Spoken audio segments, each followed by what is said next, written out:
This is Christine Brown, and while I have to listen to this podcast as my motherly duty, you have the choice not to. My sons, and of course Michael, sometimes say some naughty things when they're trying to be funny, but really, they're just being stupid.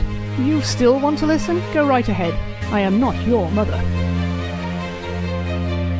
Alright, welcome back yet again to episode 14 of the Patriots Dynasty podcast, where keep making our way through the 2001 season, getting towards the end here. This is the game where New England Patriots headed to warm and cozy Buffalo that Mike Mello knows so well from having gone to school up in that area. How far is Buffalo from Rochester? It's pretty close, yeah. I think if it's snowing, it'll probably take you a good hour and a half to get there, but if it's not, you probably do it in 20 to 30, I think. All right, so it's an hour and a half away then, is what you're saying. 1 hour and 16 minutes. There you go. Thank you. There's the stat guy. Thanks, Alexa. It is lovely up there, though. Oh, good. So if you haven't figured it out by now, we're joined by Mike and the Brown brothers. It was Greg and Steve. Steve, you just got back from Mexico, isn't that right? Hola. I see you've taken the Mick Brown approach to learning the language, where you learn how to say hello, and my guess is you know how to order beers. Esas, por favor. Yes, exactly. Okay. Do you know anything else in Spanish? We went to Chichen Itza, which is spelled kind of like chicken itza, and I asked my girlfriend where all the chickens were, like repeatedly. Oh, that poor woman. Those pollos. Yeah. Should have asked in Spanish. You're right, Greg. Damn it. Yep. Missed Missed opportunity indeed. Craig, how are you doing? I'm doing fantastic. Yeah, I hear you just got a promotion. I did. And now your big job this week has been to send out something about mustaches? Yes. Yeah. Coronavirus mustache face mask etiquette. Nice. Well, congrats on that promotion. Congratulations, man. Life just keeps getting better. It does. And what better way to continue it by talking about a football game where I'm just going to come out and say it. There were no touchdowns scored. Hey, again with the spoiler. I'm not sure what I'm spoiling for you. Not for me, but for everybody else. We gotta build it up, baby. Nope. No, because we've been told that we don't say the score, so I'm just going to say the score every week at inappropriate times. At inappropriate times. Oh, so boy, what better time than now? The Patriots win this 12-9 in overtime. A shootout. Yeah, but I mean, so going into this, knowing that, I was not particularly enthused, but after watching this game, I am changing my tune. I think this was actually, I thought this was a pretty good game, and I thought there were some interesting takeaways from this, especially if you compare it to kind of today's Patriots, and not just that, but the kind of media reaction around it. Well, you know what they say. Did nobody the wagons? Like the Buffalo Bills. I will counter and say this might be one of the worst games I've ever watched. So we'll see how this unravels. Well, I didn't watch it. All so right, I'll give a verdict here. All right. Highlights. Yeah, we know Greg didn't watch it. So honestly, clearly I watched the NFL primetime highlights. I know, because I actually now provide that just for you.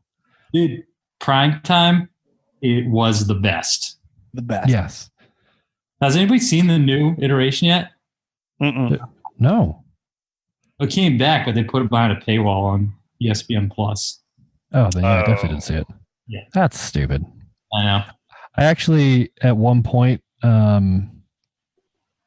think it was around the time when, what was that competitor to Madden, the video game, came out? What was that one? What was it called?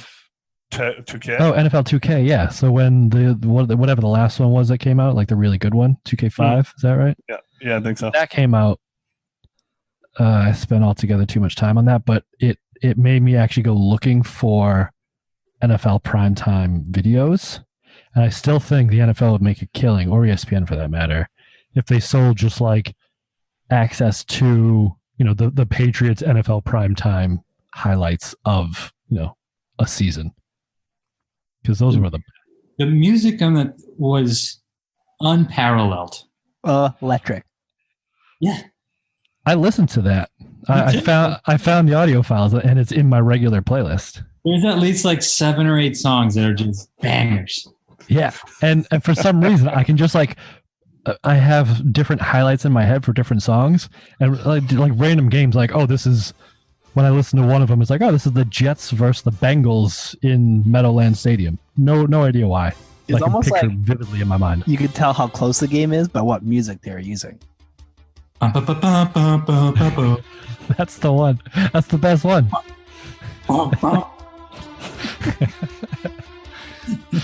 Yeah, and it's actually great music to work to as well because it's upbeat. There's no words or anything. You know the song. It's a bit repetitive, so it doesn't like get in the way, doesn't distract you. It's fantastic. Recommend it, Mike. What was that? I highly recommend it. I mean, I can just hold my I'll look phone into up it. and play it right now if you guys want. Oh boy. We can try it, but this might sound like ass. Andy, you should. Also, do we have the rights to play that on here? Yeah, it's on YouTube. It is. Okay. The lawyer has spoken. If we're allowed to, you should. This whole conversation, just put the music in the background for it all. All right. Yeah, I'll edit it in post, I'm sure. This is great. Awesome. All right, we'll be cutting this part. Fuck. You don't cut anything out. You're a liar. I cut a little bit out. Okay. I cut this sort of shit out. If you say something stupid, that stays in. I got nothing.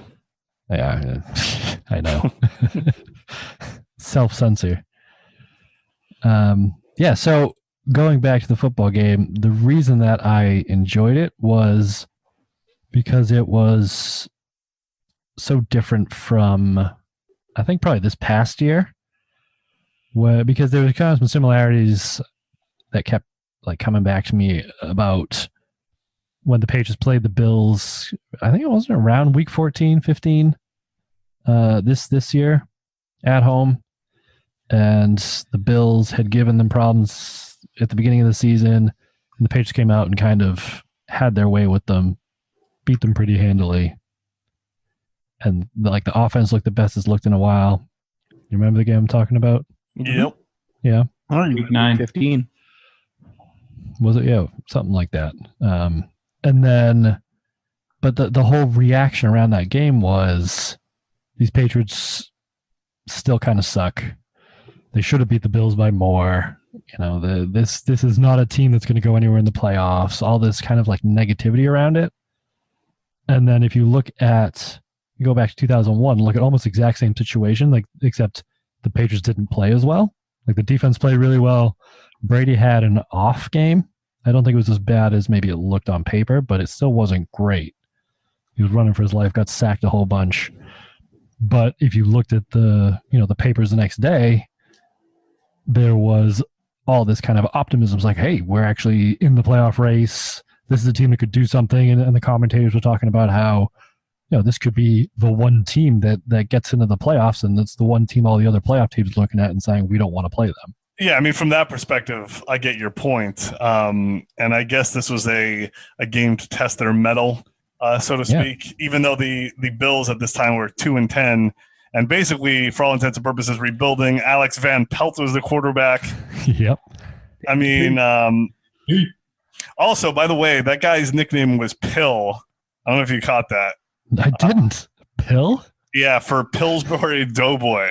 Wow. It's got to be the worst nickname I've ever heard for a football player, but wait, that's tough. Pillsbury Throwboy? Pillsbury Doughboy. Pillsbury Doughboy. Oh, right. But I do like the Pillsbury Throwboy. Well, that's Jared Lorenzen had a million nicknames like that. Who did? Yeah, that Jared Lorenzen. Oh. Remember him? The Nope. hefty lefty? The round map of touchdown. Yes. Fun He had a whole fact, bunch. He didn't. Alex Van Pelt's first name is Gregory. What? Not Alex? Gregory Alexander Van Pelt. Wow. Can we fact check that, please? I'm on Wikipedia. Dude, Jared Lenson's nicknames are so funny. J-Load, Quarter Dog, Oh, He Ate Me, oh, Jesus. Wow. Pillsbury Throw Boy, Of course. Battleship Lorenzen. Rest in peace. Yeah, he did die recently, I think. Oof. Mhm. Yeah. I'll have to look him up. Yeah, Well, he was a big dude. Yeah, if you look up Van Pelt now, he kind of looks like Lorenzen did. Really? Yeah, he looks like Mike McCarthy. Wait, he's the Browns offensive coordinator right now? Yeah, he's a coach now. Wait a minute. Are you looking him up, Steve? Yeah, I'm on his I thought he died. No, he's Cleveland offensive coordinator. So he's their next head coach. Doesn't he look like Mike McCarthy? Oh, yeah, he looks exactly like Mike McCarthy. He's got, like, So I rough- just Googled Alex Van Pelt, and the picture that came up, I just thought was Mike McCarthy. Are Yeah. you sure it's not? 6'1", Oh, 220. maybe. Because he's got the Green Bay Packers gear on and everything. That's him. Wow. Green Bay Packers running backs coach and quarterbacks coach, 2012 to 2017. Well, And he went goodness. from then the Well, I have some Bengals, homework the to Bengals QB coach to the Browns OC. See Hmm. what he's got this year. Illustrious. Well, speak of illustrious career, 16 touchdowns, 24 INT. Yeah, he didn't have either of those in this game. He didn't really do. Oh no, he had an interception. Mm-hmm. That's kind of all he provided in this game.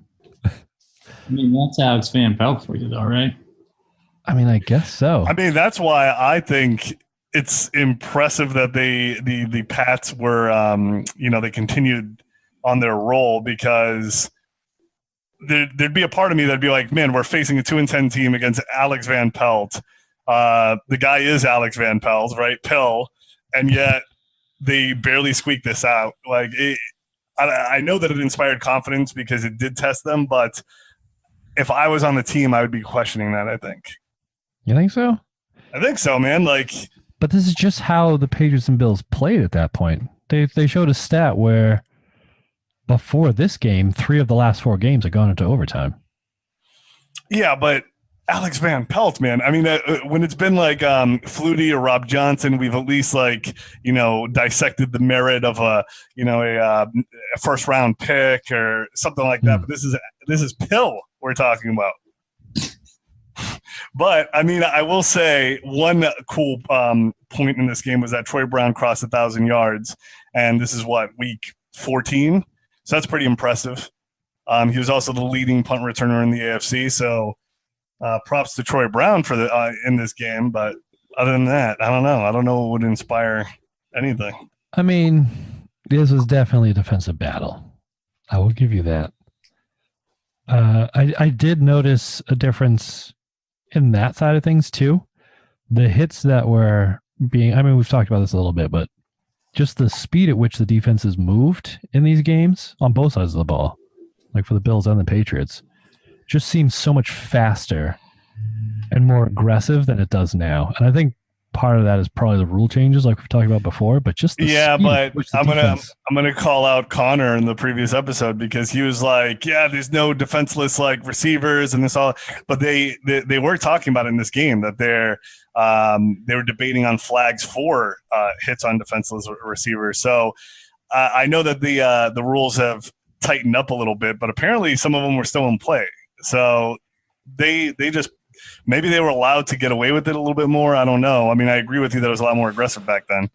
Yeah, and you're right. They did have one that they threw the flag for, but picked it back up again. Because they said that he wasn't defenseless. He became a runner. Yeah, I know. Because he took 2 steps and then got his head taken off. Even though it wasn't 2 steps, I think he landed on both feet and then got crushed. Exactly.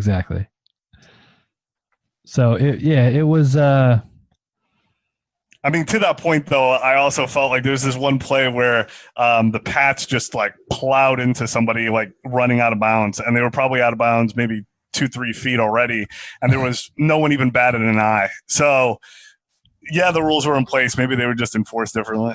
I think they were, yeah. And I think some of them were probably still new, so they were kind of testing them out more than they were actually being enforced as stringently as you see now.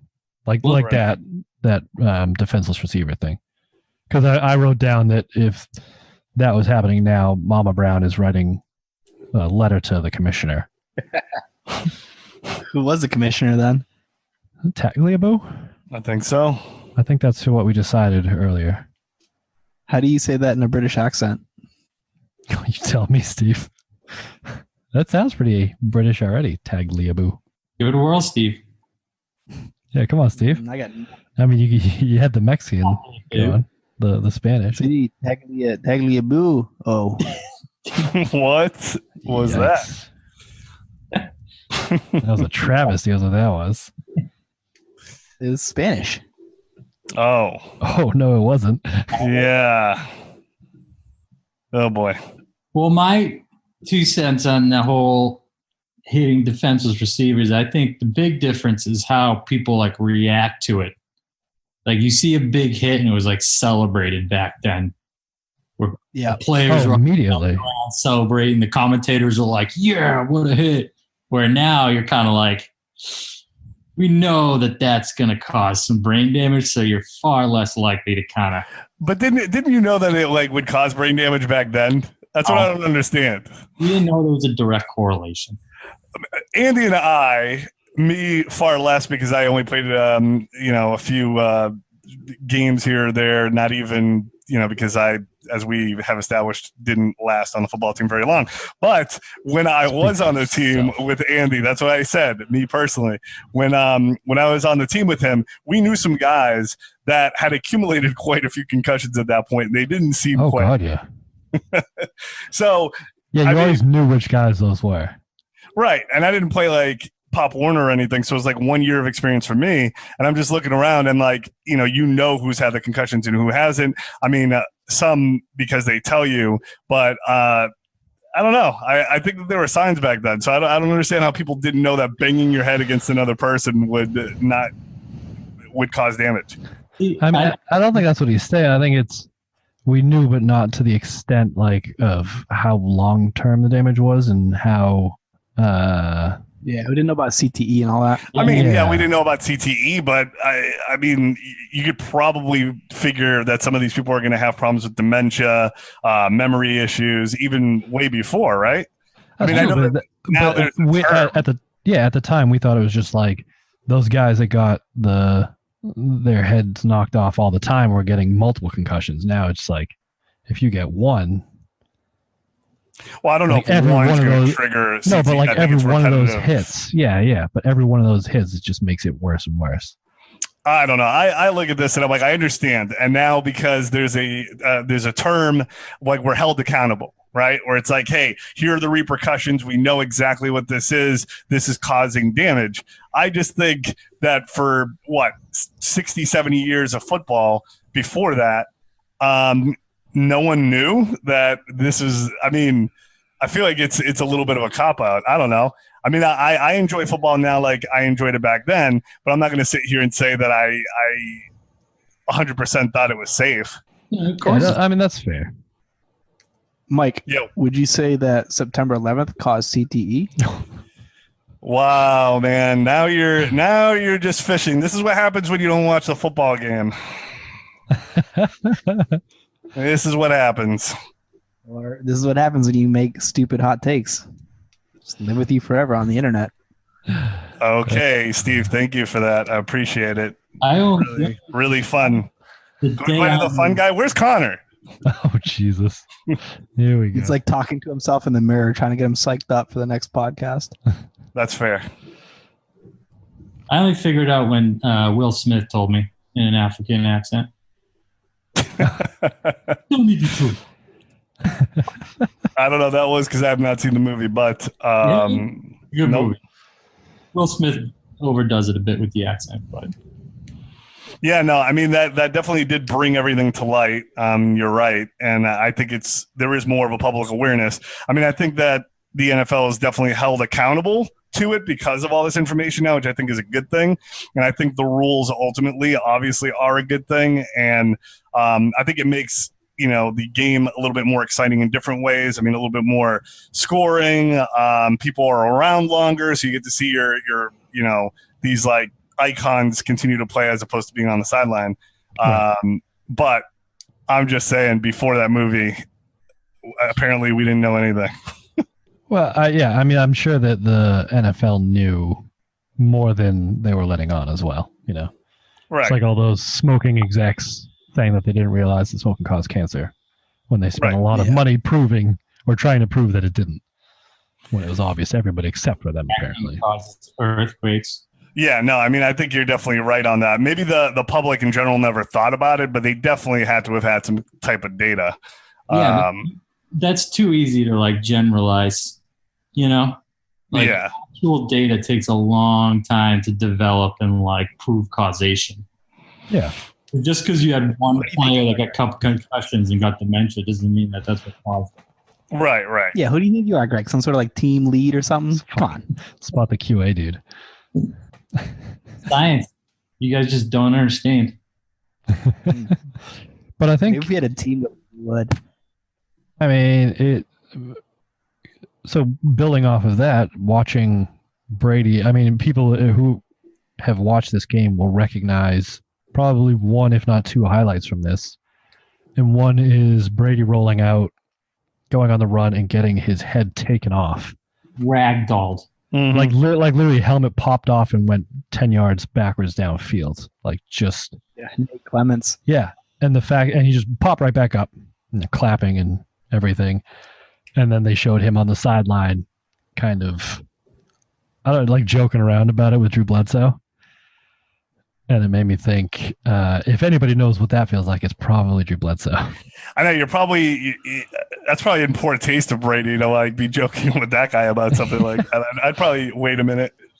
I don't know. I mean, who's going to get that joke the best other than somebody who's been there with you? I guess, but Bledsoe's probably like, you son of a bitch. No, Bledsoe, I bet Bledsoe's tired. He'd probably come up and he's like, "Oh, how your lungs feel?" Oh, that's God. exactly what I would have done if I was in Drew Bledsoe's That's fair situation. Yeah, no, I mean, I think that's interesting too, and it plays into the CTE thing of like, you show bravado, right? So he didn't want to show weakness. I mean, it obviously amps your like team up, but nowadays, I don't know if it's necessarily celebrated. I mean, I think it would have been a little bit more,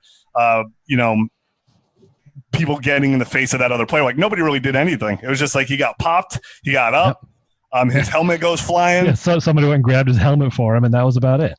Yeah, it's interesting. And it's also like we had talked about, I believe, last episode where he had the mentality of being like this tough guy and taking his hits. And then after his ACL injury, he got a little bit smarter about that. So, I mean, I think that whole era was around that. And, maybe that is a little bit of proof that players didn't quite know the extent of the injuries until now, because I don't see players necessarily reacting that way anymore. Yeah, I mean, even players didn't. Was that? But Belichick definitely did. Andy, remember you mentioned that first Bills game this year where they kind of had trouble with it, and you're kind of relating it to this one. Mm-hmm. Brady brought up that hit after that game this year. He did?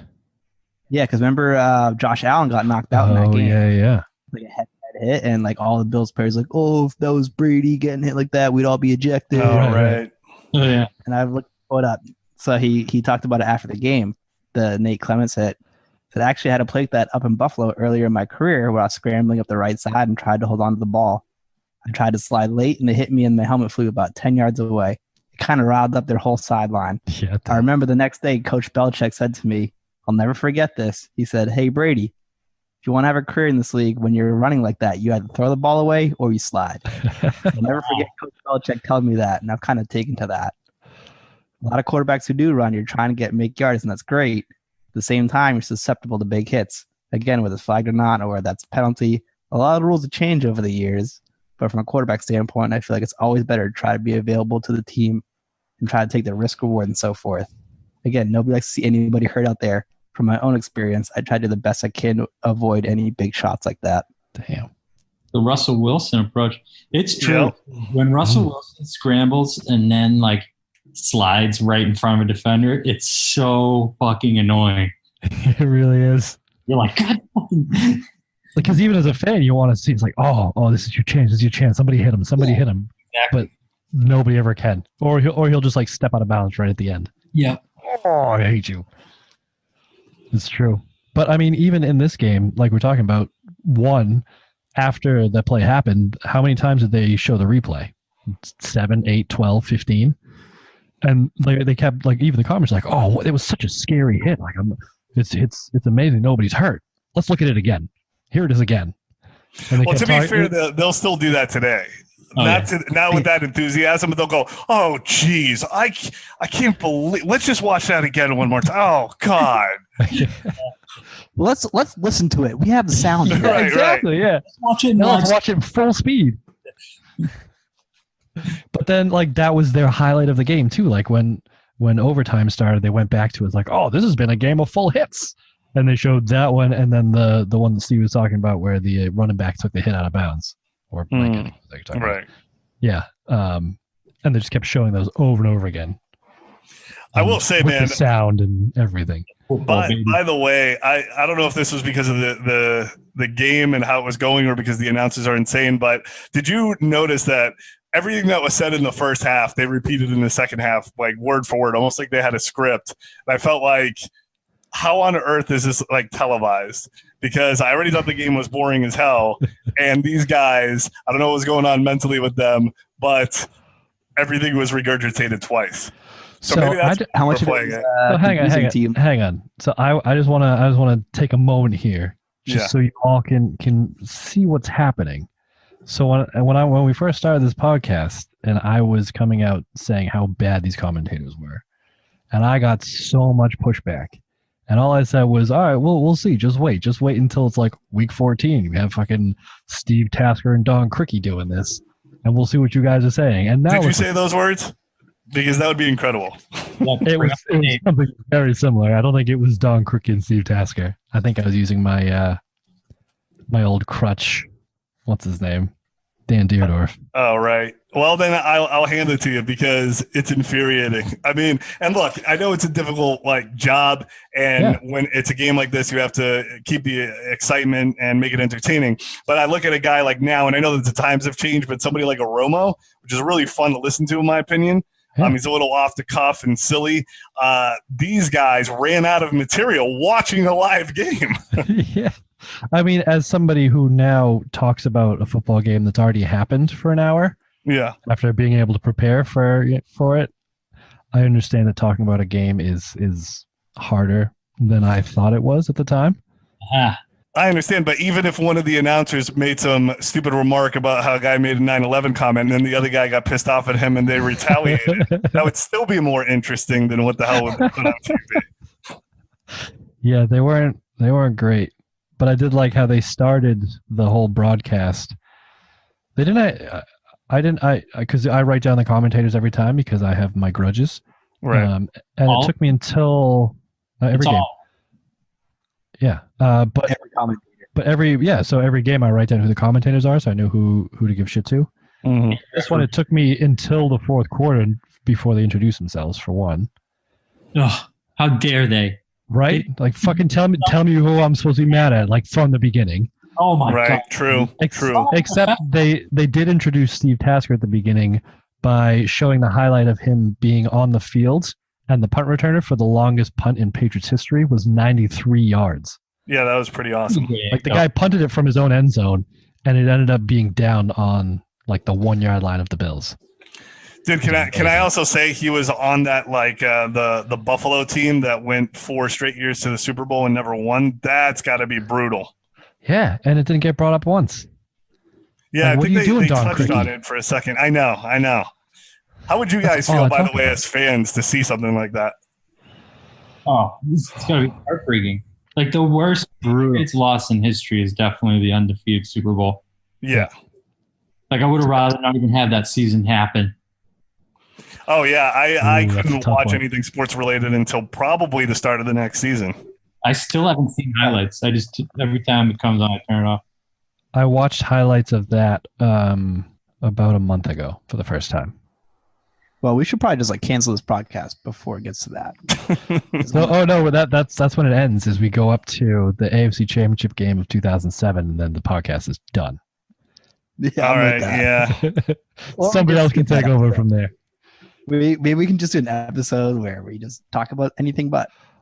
Yeah, I think we'll have to come up with some way to get through Actually, that's a good idea. Yeah, we just won't address it. Just skip it.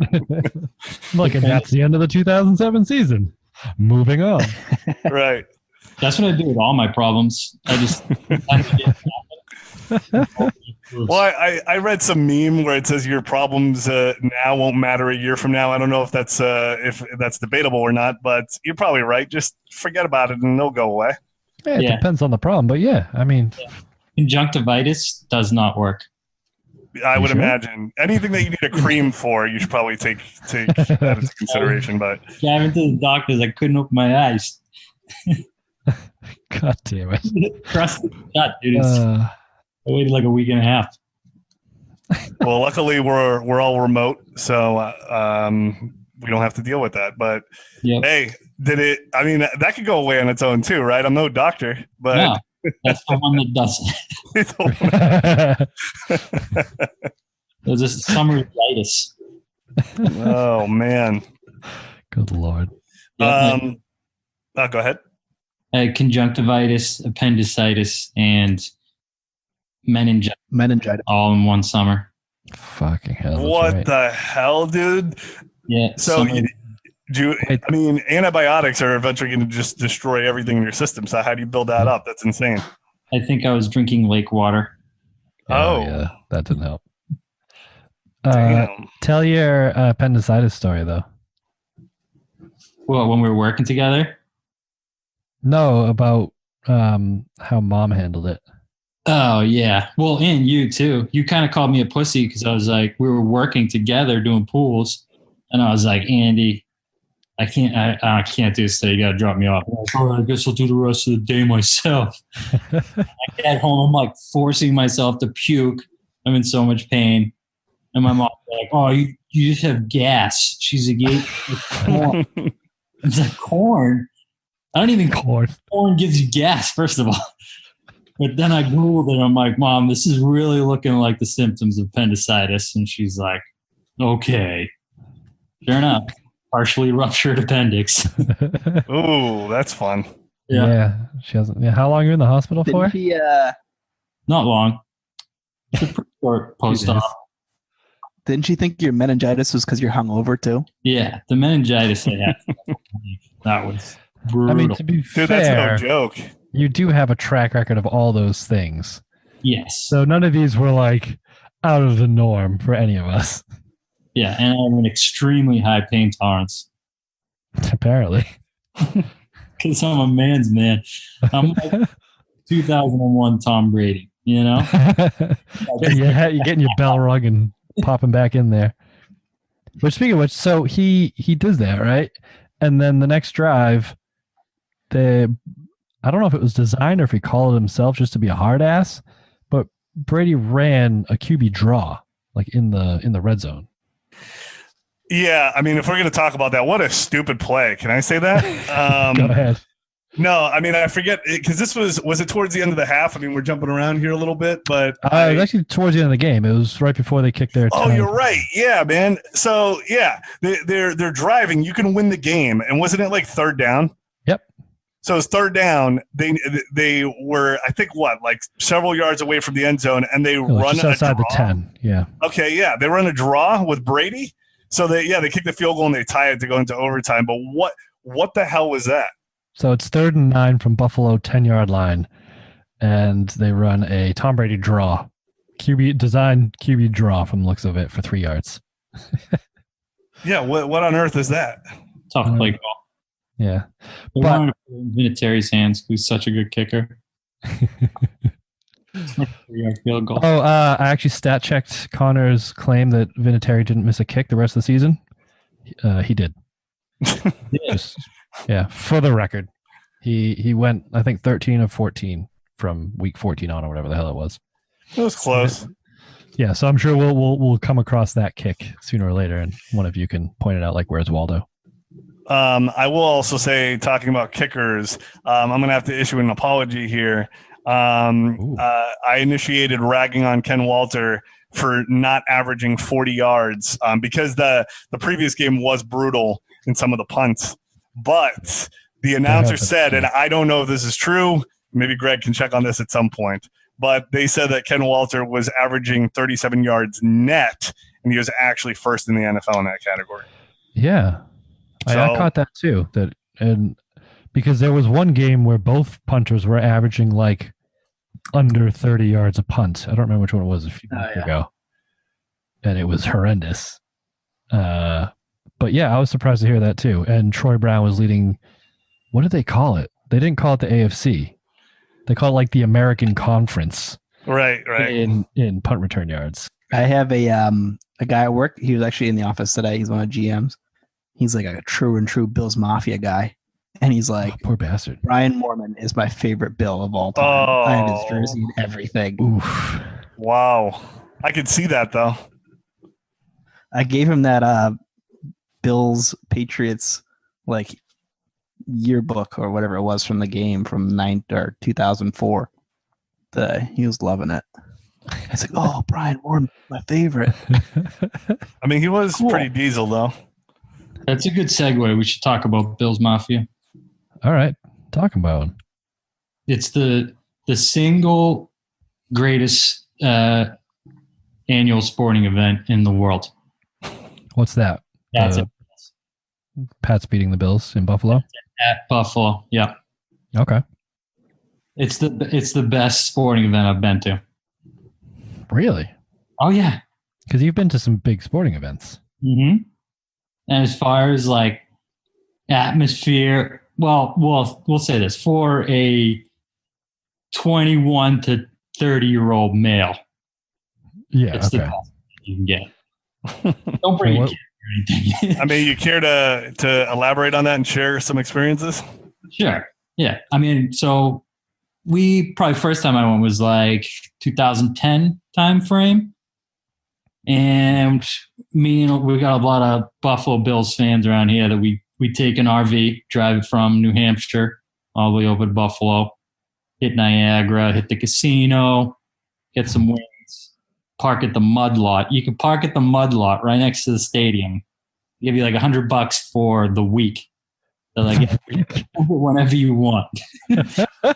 You just wake up in the morning, the lot fills up around you, and it's just a shitload of hammered Bills fans. And obviously, you've seen the videos of them doing like tables and they're all just there for a good time, you know. I mean, I suppose like what else is there to do in Buffalo? Nothing, but it's about the people. You know? Yeah. Oh, yeah. Salt of the earth kind of guys. Because me and Mike went to a game when he was at school in Rochester. Mm-hmm. I'm pretty sure this program is from that game, Andy. Is it? Yeah. Huh. 2004. Yeah, that sounds right. Yeah. That was the Richard Seymour game, which we'll get into at some point. But we were wholly unprepared, if I recall. Because we drove up. I think I drove up. No, I actually flew up for that one, I think. On like this tin can of a plane. It was the scariest airplane ride of my life. But got to Buffalo, and then we, on the day of the game, went to go buy beer, and you can't buy beer in Buffalo on Sundays. Mm-hmm. I remember that, yeah. So then we just fucking said, fuck it, drove to the game. And if you haven't been to their stadium, it's literally feels like it's in a neighborhood. Like you're driving through upstate New York. There's nothing. Yes. All of a sudden, there's a few houses on your left, and you come over this hill, and there's a stadium on the right. Yeah. So we literally parked in some dude's backyard. Like he just like took his fence down and like used it as a sign to be like free, like Buffalo Bills parking here. So parked in there, bummed a couple of beers off like some of the guys there that felt bad for us, and then went into the game. It is a magical experience. And the fans there are obviously fantastic. I mean, you can see, didn't we see Bills fans attacking Bills fans? Oh, yeah. I mean, that was fantastic. Yeah, it was like some dude who brought his kid who was like trying to fight another dude. Yeah. They're fighting amongst themselves, and you can just walk past if you're like coy about it because they don't like obviously Pats fans. But if you're walking by, you can see some fantastic things happening in the parking lot.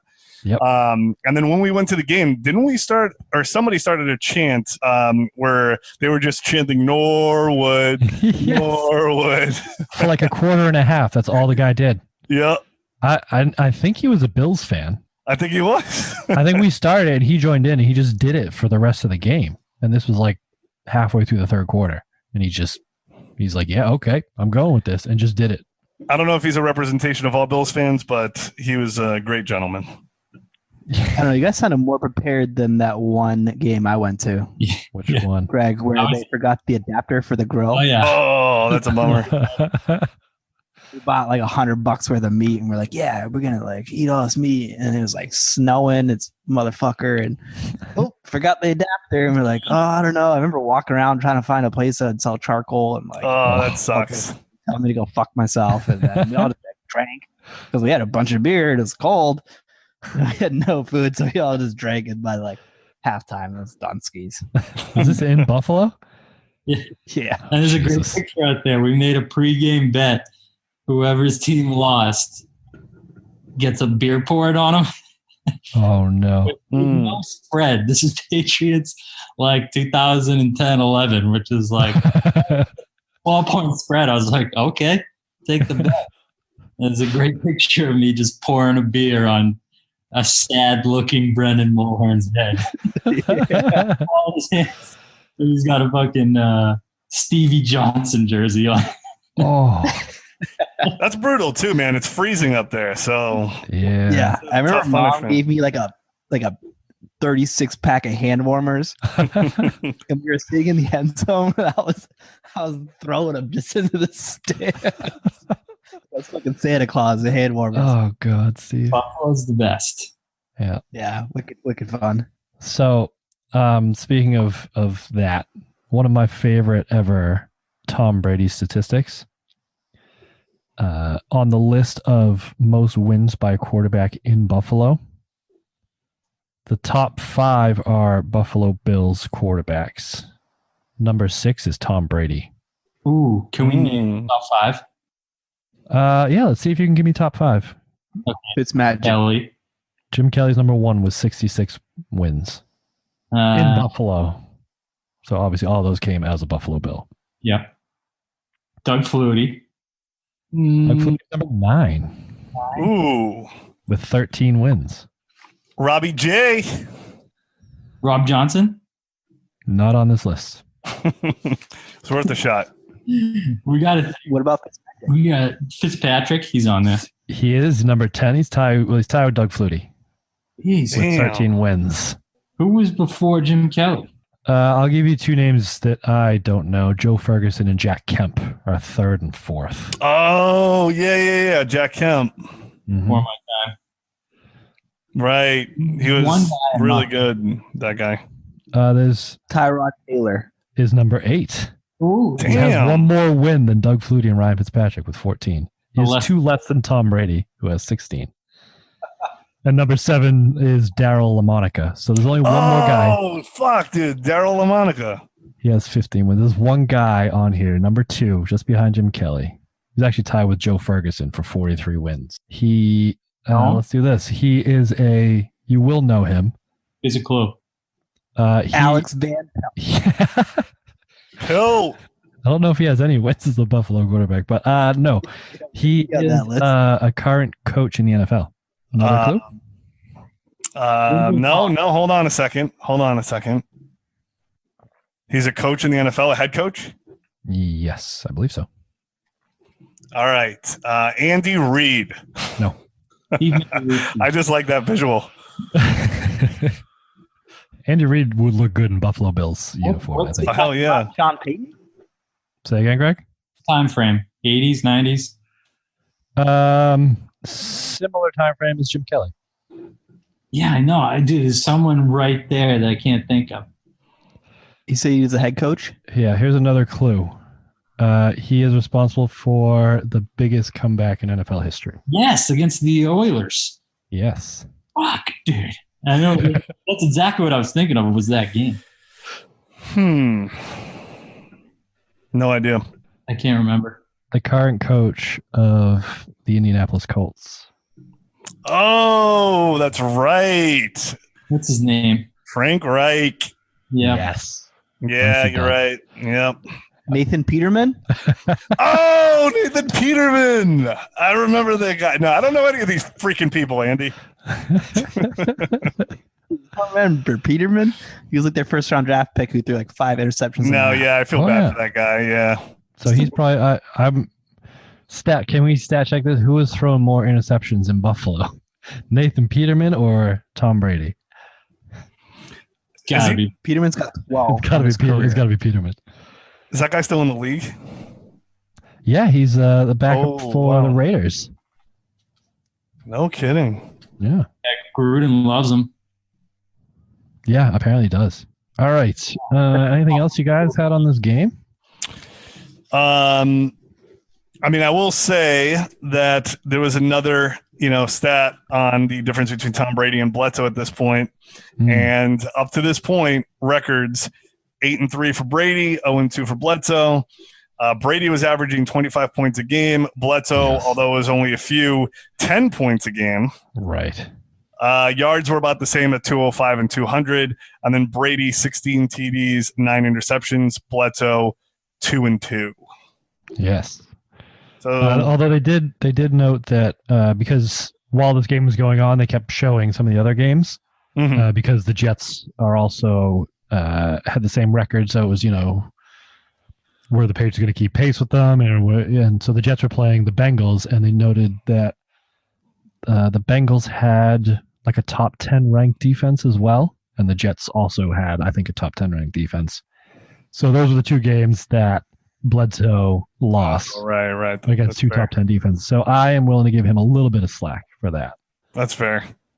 But the one thing we haven't touched on yet, I said before that there were two highlights that people who had watched this game would probably remember. One was Brady getting his head knocked off, and the other was in overtime, the one that everybody was talking about the day after. And this is something I thought was also a little bit different in terms of what the reaction was. But it was in overtime, the Patriots got the ball after the Bills punted. And Brady scrambles out to his right and completes a pass to David Patton, who gets hit again so hard in the head that he gets knocked the fuck out and drops the football.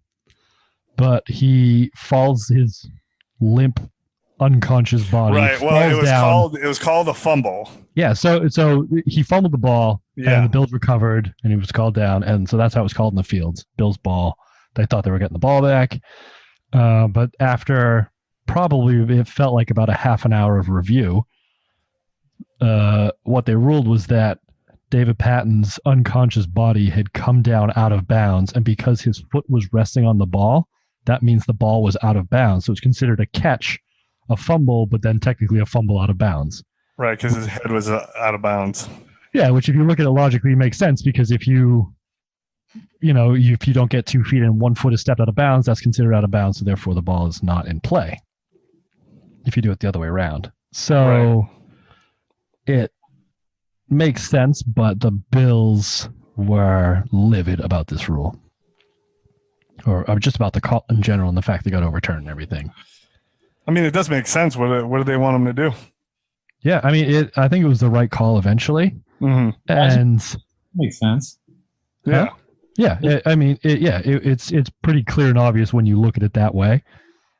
Especially because if you kind of turn it around, like if it was a fumble, like a loose fumble, and like a Patriots player grabbed it while they're out of bounds, or if a Bills player grabbed it while he was out of bounds, it would still stay with the Patriots because they were out of bounds and the ball stays with the team. And to add to that, I don't know if you guys have seen this rule, but it plays up on that. But I've seen videos where a few kick returners will actually step out of bounds and then catch the ball, and it goes to the 40. Yeah. Yeah. So they, Buffalo obviously expected to have the ball, but they should know better. Yeah. But then literally the very next play. So I think the Pats get the ball on like the 40 of the Bills at this point because of like after the end of the result of this play. Mm-hmm. And the very next play, the Bills obviously just like not prepared to continue playing defense because Antoine Smith runs for 38 yards down to the 2-yard line, and that's the end of the game. Right. They didn't even try another play. I mean, Brady centered it, and somehow he fell forward and got hit by Mark Edwards. I don't know how that happened, but that was a clusterfuck of a play. Right. Brady took a bunch of shots in this game. But yeah, no, and then obviously Vinatieri wins it. But yeah, it could have gone either way. There were a couple of those weird moments. There's another weird moment in the fourth quarter where, I mean, and you know, help me out on this, but Peerless Price catches a touchdown, or so it seems. So it looked pretty good. I mean, they slowed it down a bunch. I mean, you could debate, I guess, control, but it was a fingertip catch. He drags both feet, and it's called an incomplete, and they didn't challenge that, right? Yeah. It was like 3rd and goal, threw a touchdown pass, and it looked like it was pretty obvious, I think, in slow-mo that it was a touchdown, and the Bills just didn't challenge it. Yeah, and so they kick a field goal to tie it. Right. And then the announcers were losing their minds, and rightfully so. But I think they had like all their timeouts and everything. So it was a pretty weird sequence of events there. Yeah, they mentioned that the Bills had been kind of bitten by failed challenges in the past of that season, and I feel like challenges and the whole replay system was new, if not this season, then relatively recently. So I think people are still trying to like figure it out. But at that point, I think you just, I mean, fuck it, take a delay a game. It's a chip shot field goal because it's from the 10. What do you have to lose though at 2-10? Why not just challenge it? Who cares? Well, that's true too. Yeah, but I think the coach here was his name, Greg Williams. I gotta say, I think we talked about it the first time he came up. Not a great head coach. Well, he's got 2 G's at the end of Greg, so he's a fucking asshole. Yeah. Oh, you can already tell. Yeah. But I think just they showed him every single time anything happened in the game, and his reaction was so over the top. It looked like how I watched the game in real time as a Patriots fan, but he's sitting on the sideline with a headset on, like cringing and like trying to body language a field goal to go through and all this shit and jumping up and down. And even the commentator was talking about how he lives and dies on every play. Yeah, he's a player's coach, man. Yeah, college basketball coaches. You ever notice that? Yeah, same thing. But it doesn't work in the NFL. Like, name one guy who's like that's had a prolonged career as a head coach. Oh, I've been on that tick forever. That like college athletic coaches are always like, oh. I mean, Pete Carroll is still like that. Oh, he's yeah, that's true. I mean, he does create that culture. I see your point though that it doesn't really work for the most part. But even Harbaugh, before he went back to Michigan, he was kind of a little bit like that. Yeah. Yeah. We don't have a huge, span of information on him, but. But it's also like there's a difference between like a true like players like rah-rah coach and like a kind of an asshole psychopath. Oh, true. Yeah, I'll give you that. He's like a prick to his players, but everybody's like, oh, it's fine because it's Krzyzewski. Right. It only works because those kids are like 18, 19, and they're not getting paid. You can't tell them to fuck off. You know? True. Yeah, that's a good point. Trivia question.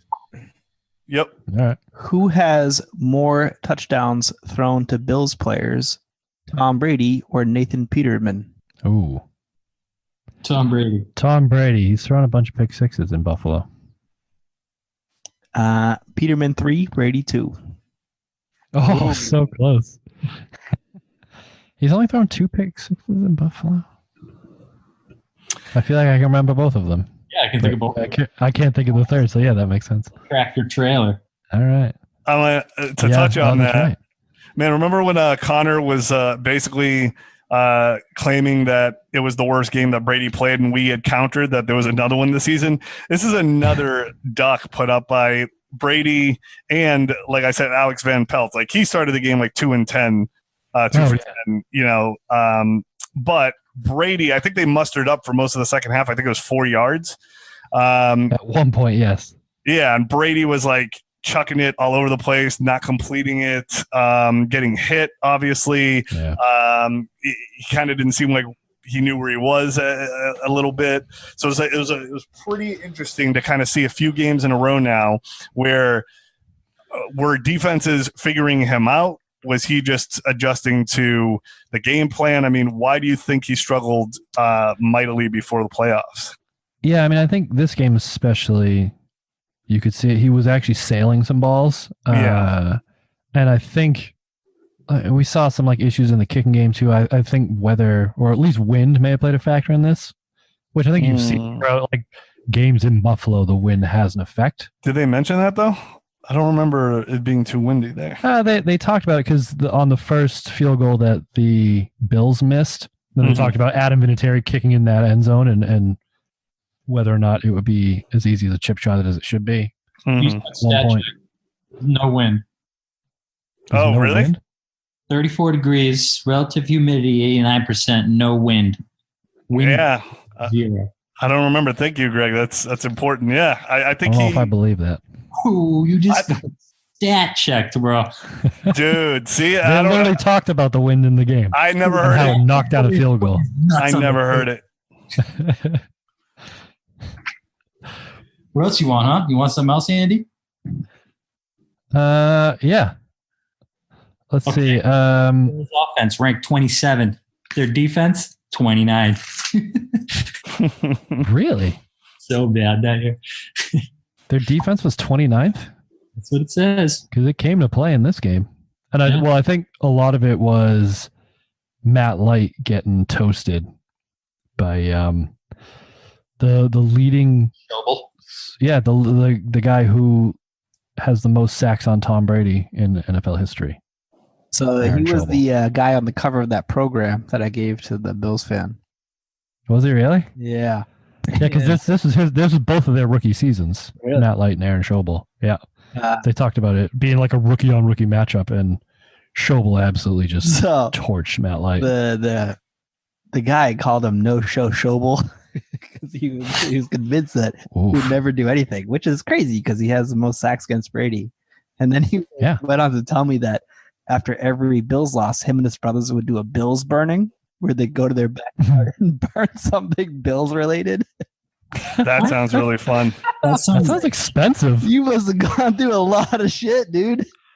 Right? Yeah, but they're probably buying shit off of the bargain bin thing that you were getting all your jerseys from. That's true. Yeah, Bills jerseys are probably not expensive. Exactly. Although there's probably not many out there, so it might be the other way around. Well, that's fair. They're collectors. It's not like you're making a whole bunch of them, are you? You're not making a shit ton of Jay Reemsmer jerseys. He still got his Brian Mormon jersey in his closet. I just texted him. He never burned it? No, that thing I guess is classic. And then apparently there was like this hamster thing that sings like a song. I don't know. We looked it up on eBay. He was all excited about it. Is Bills related? Yeah. Or are we just talking about this guy being a weirdo? I know, right? I'm like, where are we going with this? I'm interested in finding out more. But Bills hamster touchdown song. It'll come up. Not on my work computer. Thank you very much. Hello, Buffalo. Oh, that song. I remember them singing that. Oh, yeah. That's a jam. Yeah, it is. Steve? What's that? Did you wear Zubas? No, I don't know if he wears. I mean, I've only seen him in work stuff, so. Yeah. He doesn't wear them to work? What kind of Bills fan is he? Have you seen the videos of the guy that does like the condiments thing?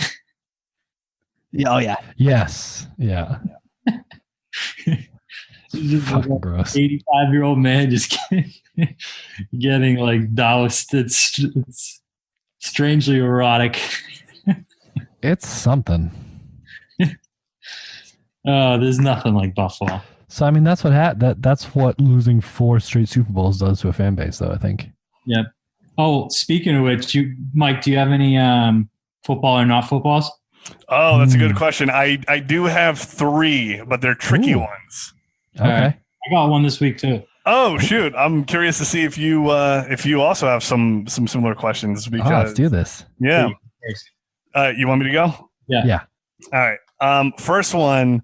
So to put it in context, he was talking about Lawyer Malloy. So Lawyer Malloy came unimpeded and got a clean shot on the quarterback. So football or not football on that one? Shot where is the question? Right. Probably He came the chest, I think, if I remember the play correctly. Oh, you remember? Yeah. I think you're right. This one sounds familiar. And I think if my context is correct, what they're talking about is Lawyer Malloy, who doesn't normally rush the passer, probably came on a blitz. Oh, okay. Nobody picked him up. Oh, he was coming unimpeded, which means there was nobody in his way between him and the quarterback. God, it probably would have helped if I knew what unimpeded was. Yeah, so he took a shot. He probably hit the quarterback, Alex Peterson, then Pelt, whatever the fuck I want to call him. Right. Pretty hard. My guess is straight in the chest, if I remember the play correctly. I see. He took a bunch of shots in the chest. I don't see how it's not football. You think they're like drinking on the sidelines, Mike? I don't know. I mean, again, Lawyer Malloy came unimpeded and got a clean shot on the quarterback. I mean, I don't know. I'm also maybe emphasizing certain words weirdly, so I don't know but they could have been drinking. I don't know. Well, Didn't Buffalo. Mine's actually similar, so I might as well just. Oh, okay. Oh, yeah. Yeah. And it's actually not from this game. This is from 2 days ago on the radio on the drive into work. You tricked me. Goal Wingo show. Oh, boy. Look what you've done to him, Mike. You've corrupted him. Sorry. What do you mean corrupted? I'm learning a lot with you guys. Trey Wingo was discussing Joe Burrow's draft prospects and how he played in the national championship, and how he handled the rush. And he said the Clemson players were blitzing all over the place. Isaiah Simmons was coming all over the place. Oh, I don't know. Based on previous weeks, I think I have a guess as to what it means. Oh, let's hear it. He was coming all over the place. Yeah, that's not football, I don't think.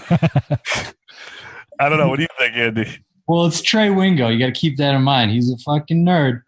Oh, all right. Yeah. Okay. So it probably is football. It's just some deep sort of stat bullshit. Right. So it's like you guys are saying, I mean, coming all over the place is probably like the Lawyer Malloy coming unimpeded in that sense. True, yeah.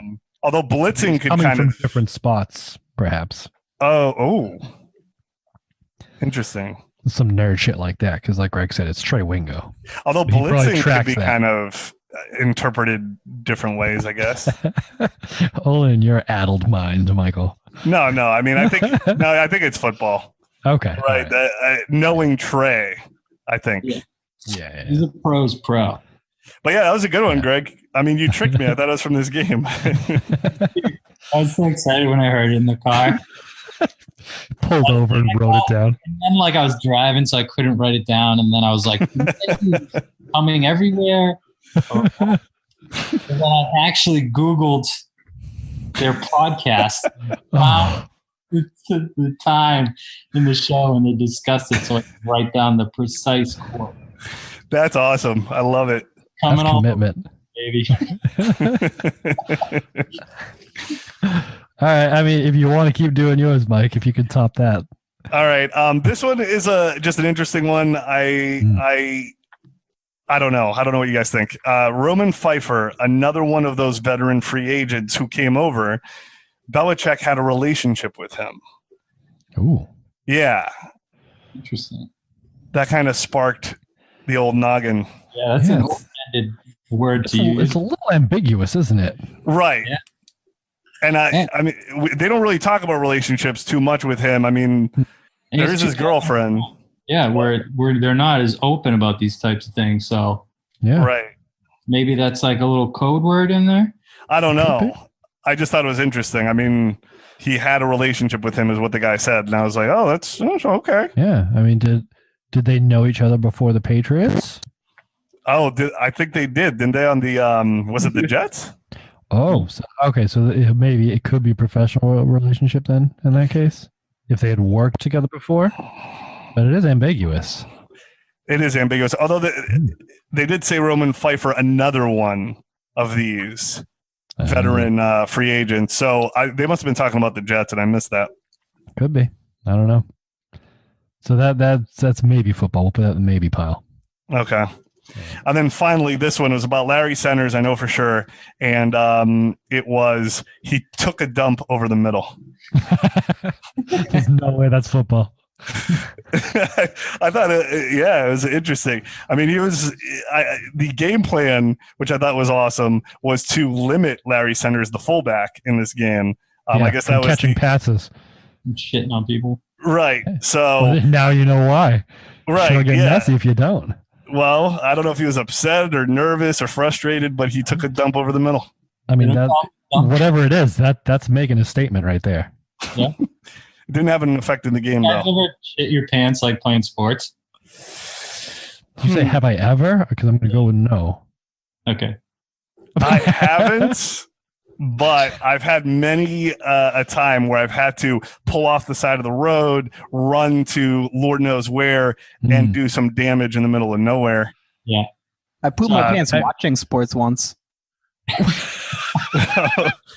It was that Steve good you couldn't Brown get up. from out of left field. It was the Patriots and the Seahawks Super Bowl. It was halftime, and I was like, I got to pee looking bad. And the game was intense, So I ran to the bathroom and like I peed, but I was like forcing it a lot, and I pooped a little bit. And I was wearing my Lucky Tees, and I was like, well, I can't just throw them out, so I had to clean them out and then watch the rest of the game standing. Oh my gosh! I thought you sat when you peed. When you peed. No, that's me. I sit when I pee. You sit when you pee? Yeah, it's a laziness thing. What on earth? Yeah, fuck it. So one time I was snowboarding, and like this is when I was like just learning, and I like went through the woods. They get a little path on the side. I was like, oh yeah, I'm a man now. Oh yeah. As I'm coming back to the trail, there's a little jump, and like board came out from under me, and I landed right on my ass. Oh, I've done that. And as soon as I stood up, I'm like, oh man. I haven't done that. And I know that feeling though. Mushy butt cheek syndrome. Yeah. And I'm like, oh, I don't know. So I like tight, clenched her up, snowboarded the way down, went right into the bathroom, start wiping. It turns out I didn't shit my pants. What I think happened was like it got immediately swollen. So it felt like shit in there, but it was just swollen bubble. Ooh. Yeah, I know that feeling. I was sworn on the way down that I had shit myself. Good Lord. Yep. I haven't had that one, but I have. I've been at the gym once and doing leg press, so stereotypical situation, and I might have put a little bit too much weight, and I ripped one. It was extremely embarrassing, but nobody said a word or looked over. It was very loud too. I mean, I was kind of like annoyed that no one said anything, but so I did that, except it was in a yoga class. That's even better. Apparently, the pose is called wind relieving pose, and let me tell you, Get it out of fucking here. Works. Yeah, it's also known as Sounds happy like yoga baby. or not yoga. Oh, okay. Yeah, and so you're on your back and you're holding on to your feet like a happy baby. Yep. And I'll let one slip, and this is like early in my yoga career. This is years ago, and of course my reaction isn't to just ignore it or anything. My reaction is to say to let everybody know apparently that it was me that did it. That's a good one. And that's an indication it was an accident too. If you just get it. Yeah, which actually leads me to another poop-related story since we're doing this. Wait. No one. How did they react? No one said a word. No reaction. No one said a word. No. The yoga teacher was probably like, "Oh, good, you guys are getting good release on the toes." No, she's a good friend of mine, and apparently she was dying. She told me she was the only one that said anything, but she was like crying, laughing. Oh yes, you're so centered. It's beautiful. Yeah, there's another thing that is more recent. That was years ago, but this every time I hear somebody close to me, sneeze or anything, I'd say bless you, and then it turned into like a cough or a burp or a fart or anything. I'd say bless you because I thought it was funny and my wife didn't. So if she ever farts, I say bless you, and she gets angry and I laugh. But apparently that has become just like a rote response. So I was in the stall at work a couple of weeks ago, just doing my business, and the guy next to me in the stall lets a big one rip, and just by default, I say, bless you. And then realize what I've done and go, oh, fuck. That is hilarious. So I'm literally sitting there lifting my feet up so he can't like recognize my shoes. And I'm like, I am waiting this motherfucker out. And I think at first he was like waiting for me to come out because he wanted to time it and be like, who the fuck was that? And I waited him out long enough. So I apologize if that person listens to this. That was me. You didn't say anything? No. Oh, that's a perfect opportunity. No, it was that was rough. And I had just started the job too. I hadn't been there very long. I'm like, oh man, this is a tough way to get fired. That is hilarious. You just got to send a company-wide email. Yeah, that was so. Bless you. I'm sorry. I mean, I feel like there are worse things you can say when somebody does that, but that's a pretty good one though, and it was like innocent, which I like. Yeah, it was completely by accident, but so non-innocent ones, Mike. There's malicious ways of doing things like that, right? Sure. Exactly. Yeah, I was thinking of a few different responses. So absolutely. So yeah, no, I wish I had a story like that. To bring this back to Bills Patriots, I just stat checked my earlier statement about Peterman versus Tom Brady. Mm-hmm. Not close. Brady 5, Peterman 3. That's what I thought. Yeah, I figured he had more. And what do you mean you thought? Because you said that you remembered only 2 of them, and look at that. But that I knew that there was more. I could think of 2 off the top of my head. Bullshit. I knew there was now more. I can't trust anything that you say, and I can only rely on Stephen Gregg for anything on this podcast. That's rewind the tape. You guys want your name? Yeah, check. Obviously, the tractor trailer one we all know and sort of love since we beat them 31-0 later that year. Mm-hmm. Nick Clements got one earlier in the year. Mm-hmm. Oh, absolutely. I saw this while I was looking through all of your website, Andy. It's 2007. 15:43 in the second period. Randy Moss, 16-yard touchdown. 6:33 left. Randy Moss, 6-yard pass. 10 seconds left. Randy Moss, 17-yard pass. Yeah. 3 touchdowns in a quarter for Moss. Oh, yeah. Brutal. I was in England when that season was happening, and that's how I watched. That's right. Was just the stats coming up, and I was like, "This is broken." It just keeps down to Moss. Aaron Schobel had a 26-yard pick six. Ooh, The game that everyone's going to remember from the Patriots scored with 2 minutes left. Ben Watson, and then they fumbled the kickoff. And scored another touchdown to Ben Watson. Yep. With the season opener, I think. Yeah. It was September 14. Yeah, sounds about right. 2006, I want to say. 9, really. Yeah, sorry, that's what I meant.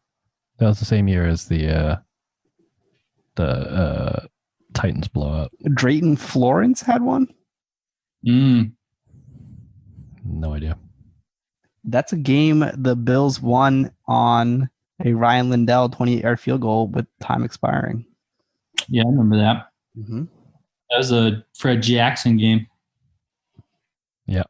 I'll give you a stat since I have that pulled up. Yeah, I'm not usually bothered, not going to lie. 74, 5 for 87 on catches. Yeah, he had that one big run that set up that kick or catch up. Probably the other one you're thinking of, Andy Jordan Poyer. That's the one I was thinking of, yeah. So sorry, actually 4-3. Yeah. 2, 3, 4. Yep. That's what I have too. Well, all right. Wow. Well, I'm glad we stat checked that. So let's do best and worst. Wrap this up. Anybody want to go first? Steve, you go. No, Steve, you go first. I didn't watch it. What if he steals mine? Was that best or worst? Well, all right. I mean, My best is, seeing that guy open that Aaron Schobel program. Maybe the worst. I was so happy, but then the best is like him realizing that it brought back a memory of him burning Bill's memorabilia in his backyard.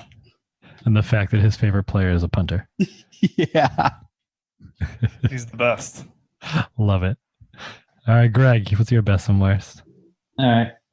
My best is so Peerless Price.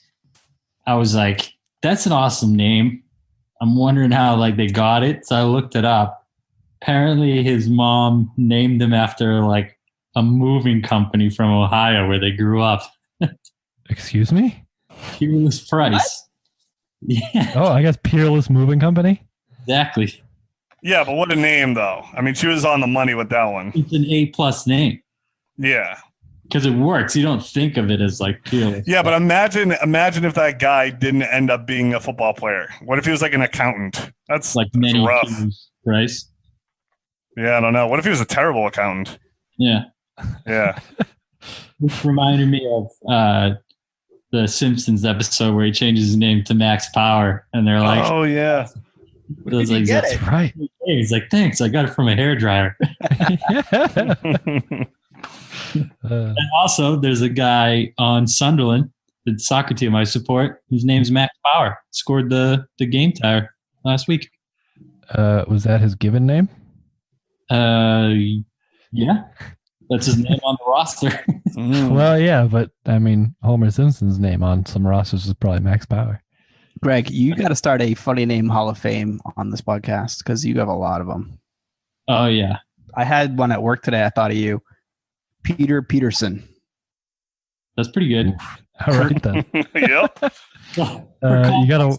I had at my old job, we had a funny name Hall of Fame because we worked with a lot of clients, and anybody that had contact with someone who had a hilarious name, we used to vote on it.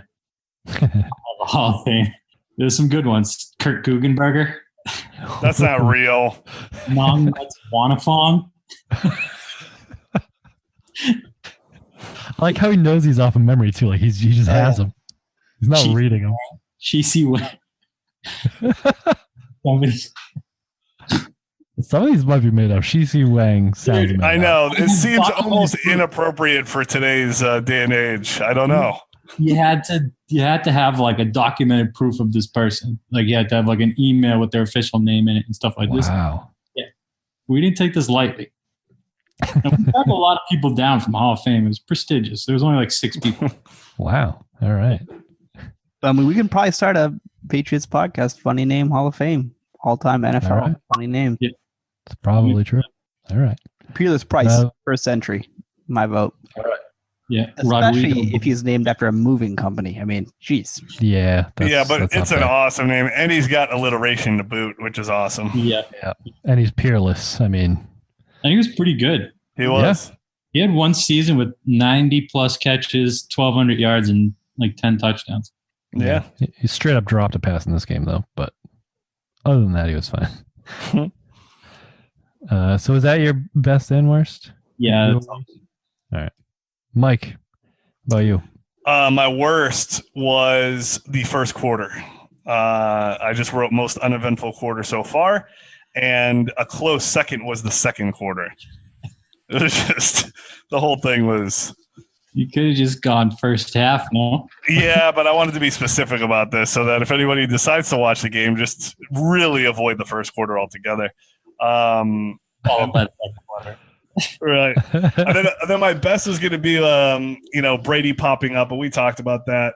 So Yeah. I will go with the best part of the game for me was as soon as it looked like Brady was struggling and he might lose the game, the announcers were already calling for Bledsoe. So it was a very short leash. I mean, he's put a few wins together, and they were already saying, I think it's time to put Bledsoe back in. Yeah, every time Tom Brady sailed an incompletion, the next shot was of Brady's reaction and then a shot of Bledsoe on the sideline. Right. Every time. So I thought that was pretty fun. They didn't wait too long to get to that point. Oh, they sure didn't. All right. So for mine, my best was Troy Brown. He had they tried to do a reverse pass with him. Oh yes. And it got sniffed out. So, Brady handed it to him on the end around. And then it got sniffed out. And so Troy Brown is in the backfield with nobody to throw it to and the pressure coming on. But he somehow manages to get out of trouble and still pick up 9 yards using Tom Brady as his lead blocker. Yep. So that was fantastic. Yep. It was good. I also, an honorable mention was they were talking about Tom Brady and his newfound fame. And so they were asking him about it. And apparently he said that he was tired of reading about himself, which sounds like there's an easy fix for that. But that after the season, he was going to go somewhere people don't know him and sleep for a week. Which is, go out on a limb and say he didn't. Which is funny because, again, when he sold his soul, and that's up for debate on when we will address that. But nowadays, it seems like he gets his jollies off of putting stories out there and making everything as ambiguous and cryptic as possible. He has discovered social media. Absolutely. Super Bowl commercials. He went the opposite. Impregnated an actress out of wedlock. So, well, that's true too. Was that this year? It's got to be around that time. Yeah, it was. But I think he won a couple of Super Bowls by that point. Yeah, I thought so too. In the words of Trey Wingo, he was coming all over the place. Ooh, ooh, baby! I got that reference. And my worst. He was also, by the way, around this time hanging out with Donald Trump and being a judge at Miss America or Universe or something. So I don't know. That's an interesting statement by the man. Ooh, Trey Wingo? No, was just with, Brady. Bridget Moynihan, 2004, 2006. Yeah, that's what it was. This is pre-Bridget. But it is interesting that he didn't want to be known, and then a couple of years later, he's Tom Brady. Steve, does it say in your fact checking what Bridget Moynihan's son's name is? I'm pretty sure it's Tom Brady. No, I'm pretty sure it's Jason Edward Thomas, some Smith Moynihan or something.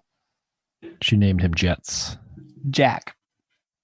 Oh, that was close. Yeah, Jack. That's right. But the kid's initials are Jets, just to get back at him or something. That's what I had heard. That's what I heard. Yeah. I had heard that he was with Tara Reid. I mean, I'm bringing that back. So, John Edward Thomas. See, there you go. John Edward Thomas.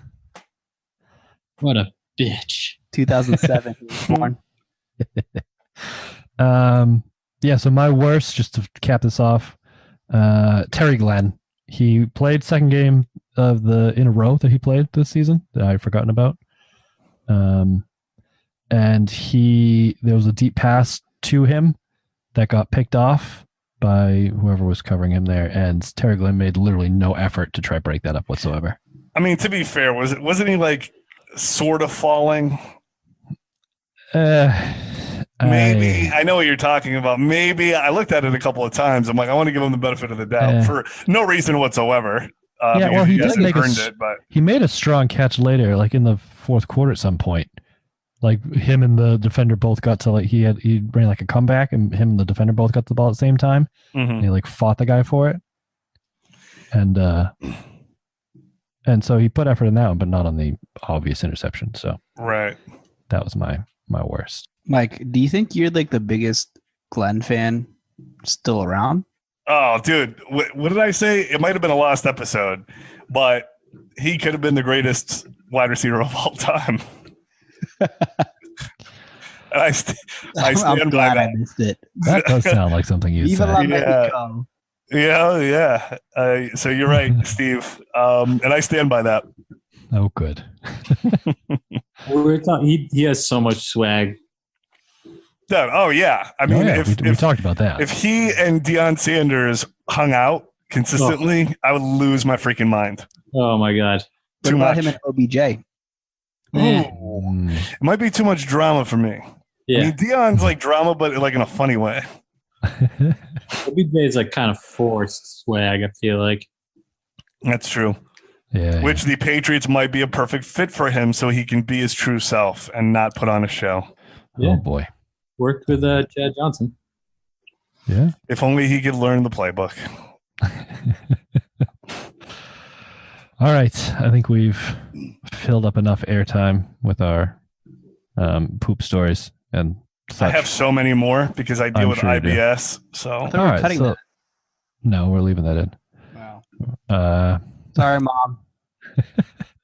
So IBS. Exactly.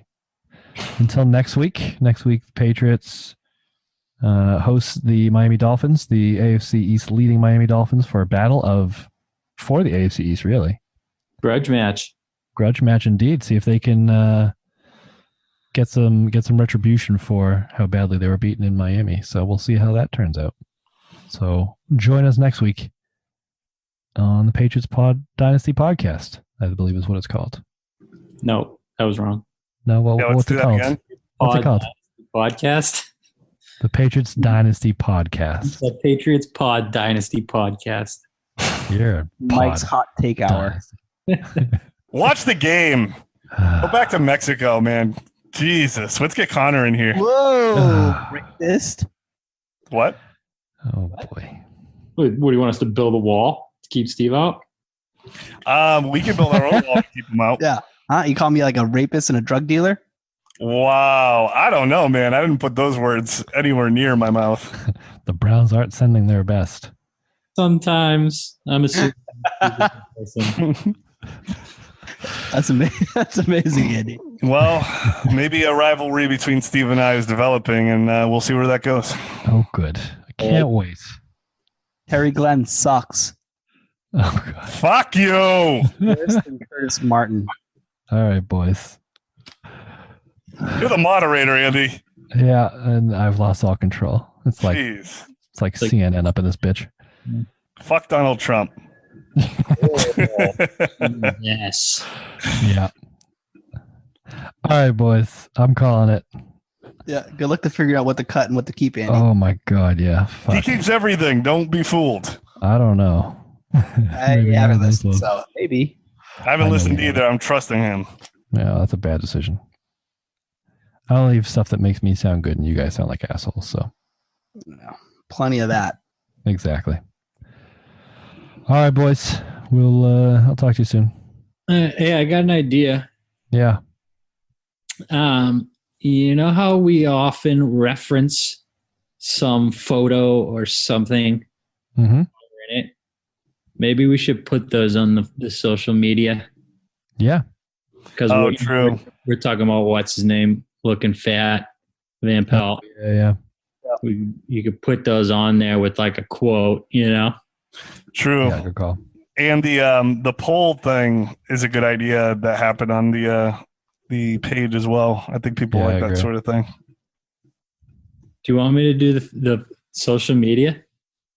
Yeah, if you want to run the social media, that'd be It's fine. so much work. Is it? Well, It's not that bad, but not like but you could post like like not even relevant shit, but just anything Patriots related, you know? Yeah, it's that's true. I mean, goofy stuff is fun. People like that shit. That's what yeah, I'm saying. that's fine. Or just like hilarious old photos of like, there's so many pictures out there of Belichick looking like a fucking meat stick back in the day. Well, you make a good point, man, because the Pats just tried to do that, like the actual like Patriots Twitter or whatever. I saw it, and they were like, "Look at the players, how they look back on their combine days," and everyone looked exactly the same. I'm like, this isn't fun. They had a better one where they had like weird faces for them all, but I agree. Oh, I okay. actually have posted on my desk this picture of Belichick in like a Cleveland Browns sweatshirt holding a football. Like, Greg, I think you gave it to me. That Yeah. sounds familiar. Andy, you should be able to just give all of us access, right? Yeah, I can do that. Instead of one person trying to do it, just spread the content around. It's a lot easier that way. Yeah, I'll do anytime that. he's something funny. Yep. Works for me. I'll see if I can get a picture of that guy's Chris Moorman jersey in his closet. Oh, that'd be dope. All right, boys. All right, guys. Talk to you soon. See ya. Later. Bye.